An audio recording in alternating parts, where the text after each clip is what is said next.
look at them, they deserve the roll call of heroes and villains are made. Here are the most notorious criminals Nigerians can never forget. 1. Lawrence Aninai aka The Law. For those who grew in the 80s, the name Lawrence Aninai can never be forgotten as one of Nigeria's most notorious armed robbers who reigned supreme in the old Bendel state, now Edo and Delta. Aninai, also known as The Law, reigned supreme in the 80s and was so bloody that his matter was even discussed at the State Security Council meeting in the General Ibrahim Babangida's regime. Born in 1960 in a village about 20 miles from Benin City in present-day Edo State, Aninai migrated to Benin at an early age, learned to drive and became a skilled taxi driver, before he took to crime and quickly became a much-feared gang leader whose approach got people trembling. His gang members included Monday Oshanba, later known to be a dreaded killer without mercy, Friday Ofige, Henry Ekponwan, Philip Iwabilu, Prince Kingsley Uwika, and others. Starting out as car snatchers, bus robbers and bank thieves predominantly in Benin, Aninai and his gang extended his criminal acts to other towns and cities in other states in the country. Aninai was also able to penetrate the police echelon and had some top officers as his gun suppliers and informants, the biggest of them being Inspector George Iyama, who benefited immensely from the gang. In an operation in August of 1986, the Aninai team struck at First Bank, Sabong Ida Ora, where they carted away 2,000 naira. But although the amount stolen was seen as chicken feed, they left the scene with a trail of blood as many persons were killed. On September 6, same year, the Aninai gang snatched a Peugeot 504 car from Albert Otto, the driver of an Assistant Inspector General of Police, Christopher Omeben. In snatching the car, they killed the driver and went to hide his corpse somewhere. It was not until 3 months later that the skeleton of the driver was spotted 16 kilometers away from Benin, along the Benin-Agba highway. A day after this attack, Aninai, operating in a Passat car believed to have been stolen, also effected the snatching of another Peugeot 504 car near the former Fedeco office, in Benin. 2 days after, the Aninai men killed 2 policemen in Ohiowan local government area of the state. Still, in that month, 3 different robbery attacks, all pointing to Aninai's involvement, took place. A day after the operation, Aninai, The Law, turned to a Father Christmas as he threw wads of naira notes on the ground for free pick by market men and women at a village near Benin. Aninai thus spearheaded a 4-month reign of terror between August and December 1986. Aninai also reportedly wrote numerous letters to media houses using political tones of Robin Hood-like words, to describe his criminal acts. Even the military head of state, Gen. Babangida, got worried over the activities of Aninai and asked the then Inspector General of Police, Ataminang, where the bandit was and gave him the mandate to get him dead or alive. Such was his prowess and myth. Aninai was finally arrested in a major operation led by Superintendent of Police Kodu Anrerora, who brought his reign of terror to an end. He was nabbed on December 3, 1986, at number 26, Oyemwaza Street, opposite Iguadala Primary School, Benin City, in company of 6 women, following a tip-off by residents of the area. Aninai, who was confined to a wheelchair throughout his trial following the amputation of one of his legs, was sentenced to death by Justice James Omoage of the Benin High Court and was executed on March 29.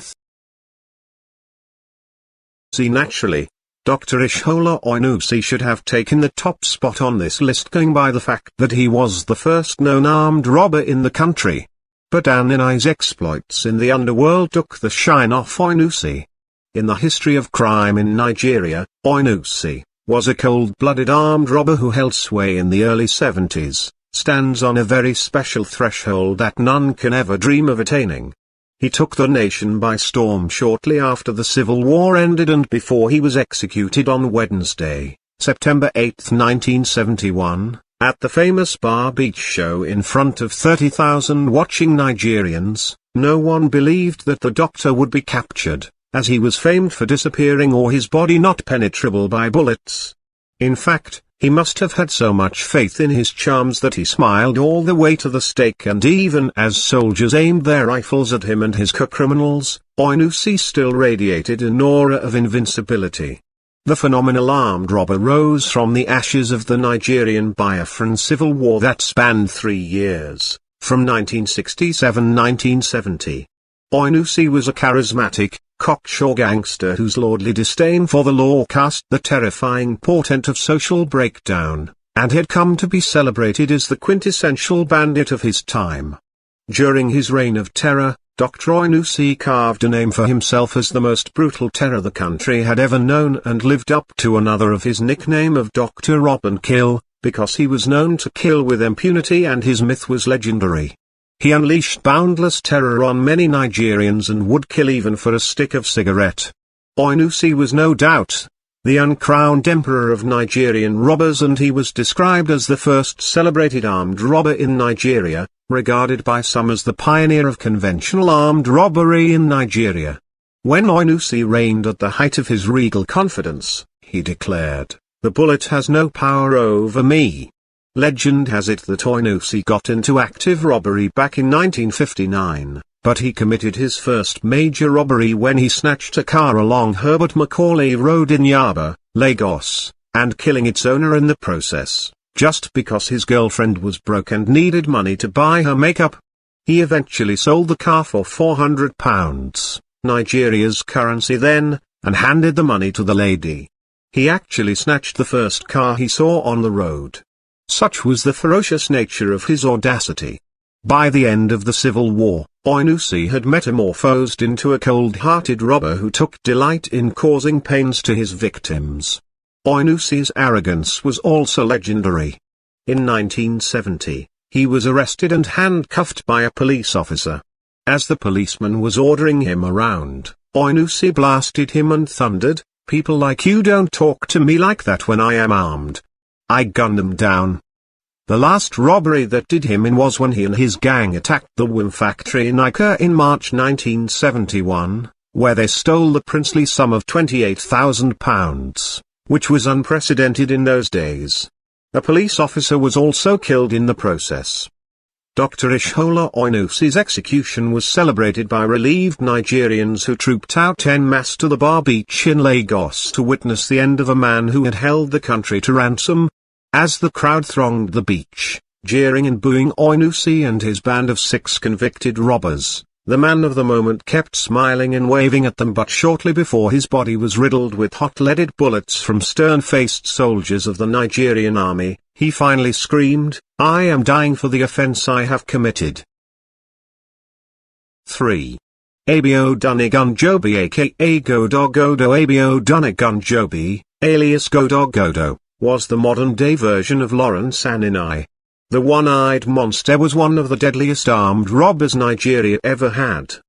The 36-years-old Godogodo rose from being a slum boy to the leader of a gang that defied all reasons, struck with precision, killed without mercy, and terrorized Lagos and the Southwest with reckless abandon.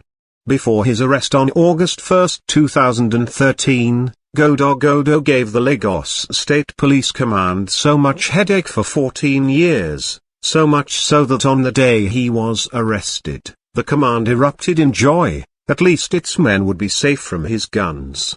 Originally from Ogun State, Egunjobi was on the wanted list of the police for over 10 years, and the way he managed to evade the police is still legendary. In fact, he was at a time on the top of the most wanted list of the command, with several police commissioners assigning the toughest of cops on his trail. At that time, any robbery in Lagos had the imprint of Godogodo, with him leading or one of his boys being responsible. He was famed for leading many robbery operations, especially on banks, with the infamous reputation of killing over 100 policemen in Lagos State. Godogodo allegedly went for operations with a bag containing 10 fully loaded AK-47 rifles with 30 rounds of ammunition each, and as such, he was fully prepared in terms of weapons on his back. It was gathered that Godo used to tell his gang members that he would never be arrested alive and had vowed to go down with as many policemen as possible on the day he is unable to escape arrest. This vow was later found to be real, as anti-robbery detectives recovered several loaded AK-47s, each with 60 rounds of live ammunition, from different parts of his residence, including the kitchen, bedroom, bathroom, sitting room on the day of his arrest. He was so good at disguising his criminal activities that even his wife and family members never knew what he was into. He had 6 houses in different locations including Lagos, Ogun and Ondo states, and never stayed in a particular location for more than a month. Godo began his voyage into the deadly world of crime after spending 7 years in prison for what he considered a minor offense. As a scrap dealer in the slum of Gitankawa, Abulegba, he was involved in a fight and the police arrested him. With no one to bail him out, Godo was sent to jail, and in his mind, he believed his going to prison was an injustice and blamed the police for it. While in prison, he became acquainted with more deadly armed robbers and formed an alliance with them and took the time to understudy them. When he finally left prison, he decided that he was going to deal with the police for sending him to prison for 7 years. During his interrogation, Godo told the police that he took only raw cash during his operations and would only attack a place he knew there would be enough cash to cart away. He also said he doesn't have any bank account as he invested all his money in the property immediately after each operation. Godo visited many Lagosians with sorrow, tears, and blood. Many would not forget Sunday, September 9, 2012, when he and his gang terrorized the state and left indelible marks in the minds of many families after he led a coordinated attack in the city where many innocent people including policemen lost their lives. He revealed how he coordinated the bloody operation and gave chilling details of how he led members of his gang to cart away millions of dollars from bureau de change operators in Ajungba Garden areas of Lagos. The Lagos State Police Command, led by the then Commissioner, Umar Manko, mandated the Special Anti-Robbery Squad, SARS, led by Superintendent of Police, Abba Kyari, to bring an end to the reign of Godo, and that began intensive investigations which led to the capitulation of his empire.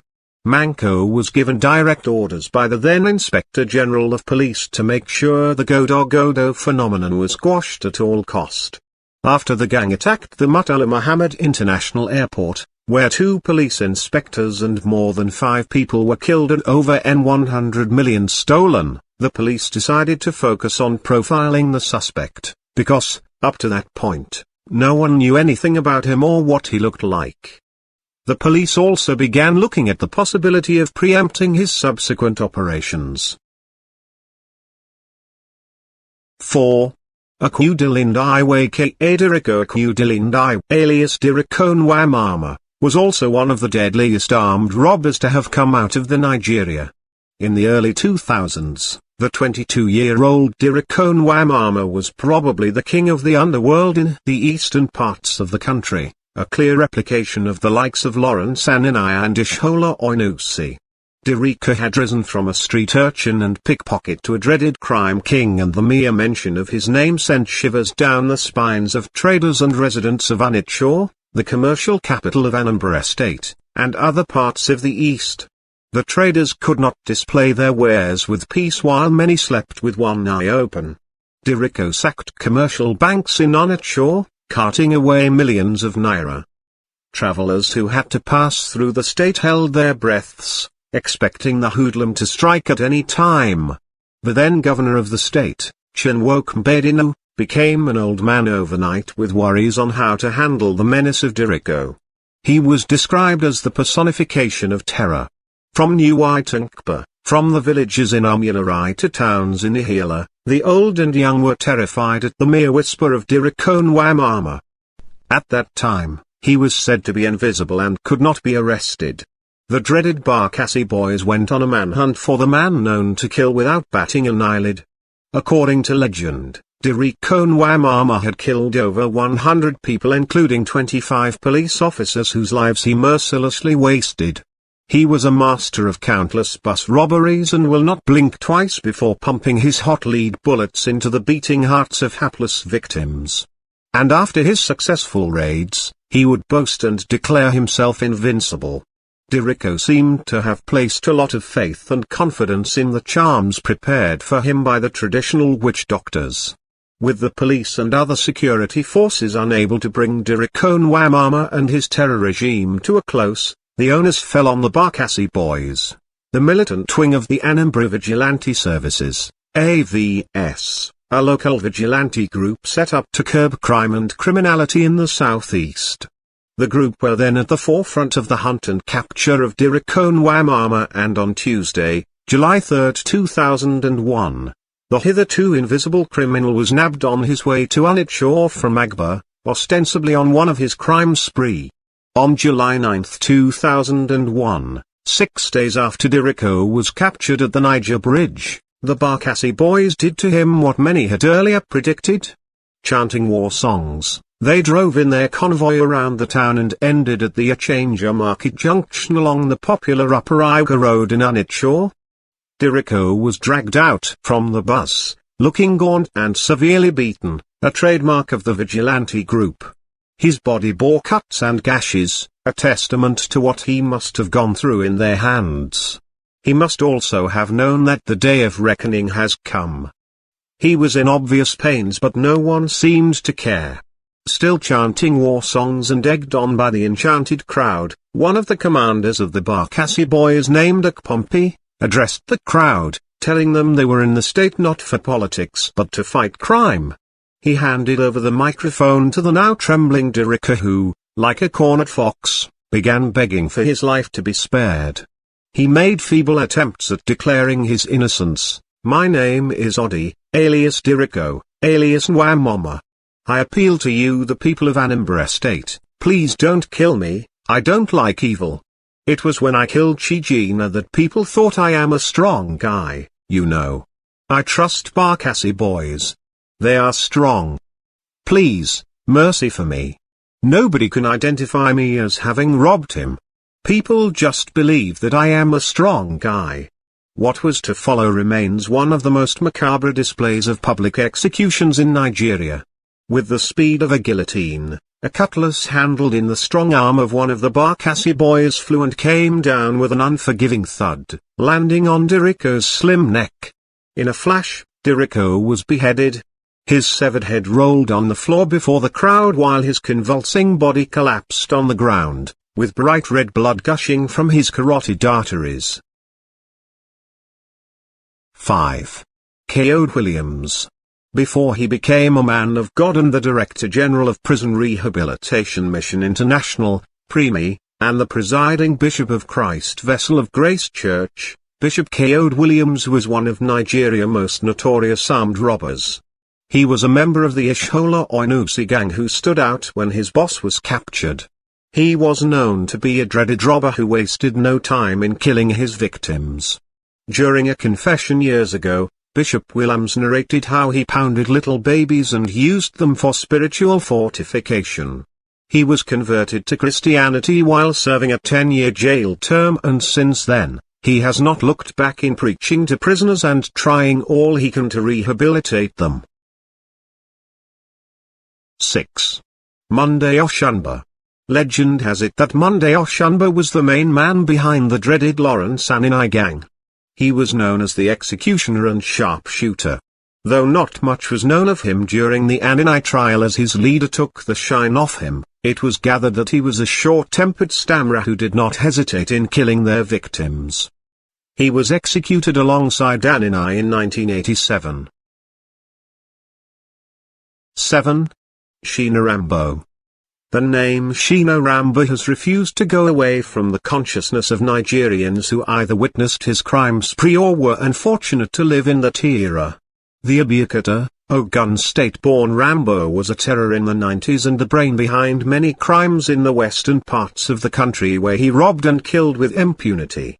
He was so feared even by the police that many thought he was invisible, as he was thought to disappear any time the police closed in on him. It is believed that the policeman who killed him did not even know that it was Sheena Rambo. He was said to be on his way to Lanruwu Motors to buy a Pathfinder SUV when he was apprehended by the police on the Ojota New Garage Long Bridge. Rambo was not the one driving when the police stopped him and his gang. They discovered a lot of money in a cartoon in the trunk of the Datsun car. When they started questioning him on the possession of such huge an amount, an argument ensued and he attempted to disarm one of the policemen. It was one of the policemen at the other side of the road who shot Rambo down. It was said that it was easy to shoot him because he was not with his charms since he was not going for an operation. However, another account has it that the person killed was not the real Sheena Rambo, as another ex-bandit who claimed to be the real Rambo is now a man of God by the name Matthew Oluwanifemi.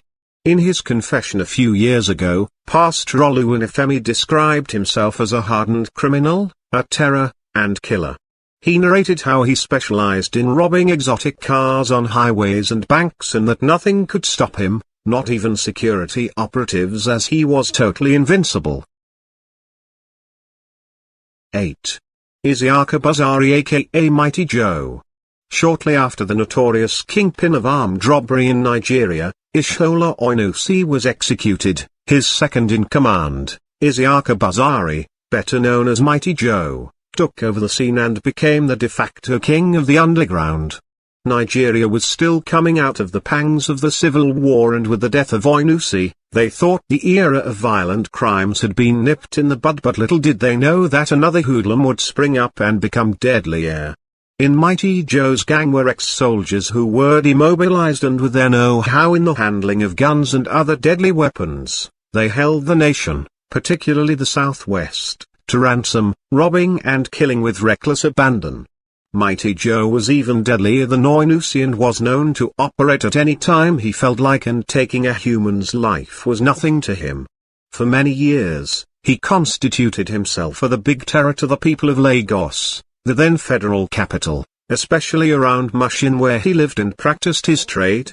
He strode the hemisphere like a colossus from 1971 when his boss was killed, till 1973 when he was nabbed after robbing a hotel bar attendant, Michael Ozeyunana, of the sum of 10.